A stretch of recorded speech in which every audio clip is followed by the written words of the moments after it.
Compass সিরিয়ালের আমরা আগামী পর্বে দেখতে পারবো। কিঞ্জল কম্পাসকে বলেন, দুদিন এ বাড়িতে এসে সবকিছু বুঝে গেছো তাই না? তুমি তো আমাদের ঘরের পাশেই গেস্ট রুমে থাকো, এখন কি উত্তর দাও? তুমি ঢুকেছিলে আমাদের ঘরেই।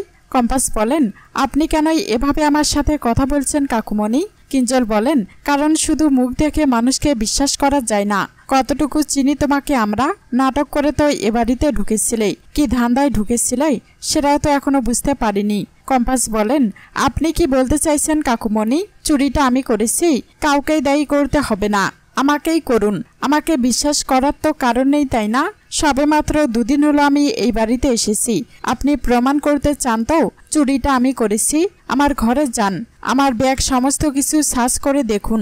বিহান বলেন, এই জন্য আমি তোমাকে পাকা বলি, সবাই বলছে দরকার নেই, আর তুমি নিজেই নিজের ঘর সার্চ করতে বলছো।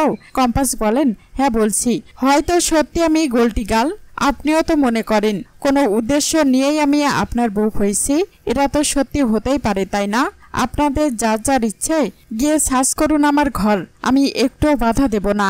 বিহান কম্পাসকে বলেন, দেখে চলতে পারো না? তুমি জানো না বাড়ির সমস্ত জায়গায় ঘুরঘুর করার পারমিশন তোমার নেই? কম্পাস বলেন, এই লোকটার সামনে পড়লে না মুডটা কেমন নষ্ট হয়ে যায়, কাজের এনার্জিটাই চলে যায়। দূর বাবা, অসহ্য একেবারেই। তার থেকে এক কাজ করি, ছাদে যাই, একটু ফ্রেশ নিঃশ্বাস নিয়ে আসি, মুডটাও ঠিক হয়ে যাবে, নইলে খালি এই লোকটার মুখটা মনে পড়বে, আর কাজে কনসেন্ট্রেট করতে পারবো না।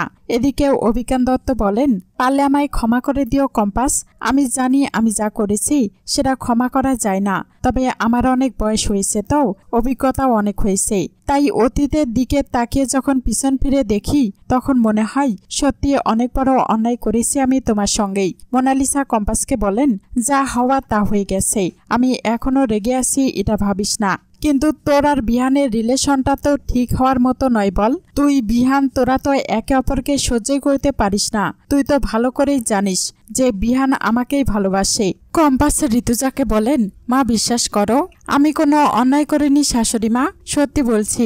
ঋতুজা বলেন, কিন্তু এই মুহূর্তে তোমার কথা সত্যতার প্রমাণ তুমি দিতে পারোনি কম্পাস, বুবলি নিজের মুখে বলেছে তুমি ভুল বুঝে তুমি তোমার দেওরকে মেরেছো, তুমি অন্যায় করেছো। কম্পাস বলেন, আপনি এটা বললেন শাশুড়ি মা?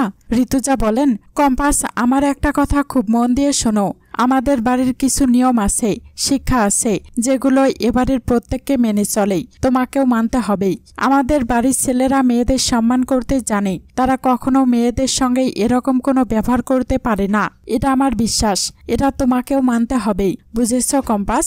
শুতে যাও। কম্পাস বলেন, আমি প্রমাণ করে দেব শাশুড়ি মা, অরিন ভালো ছেলে নয়, আর আজকে ছাড়া পেয়ে ওর সাহসটা বেড়ে গেল।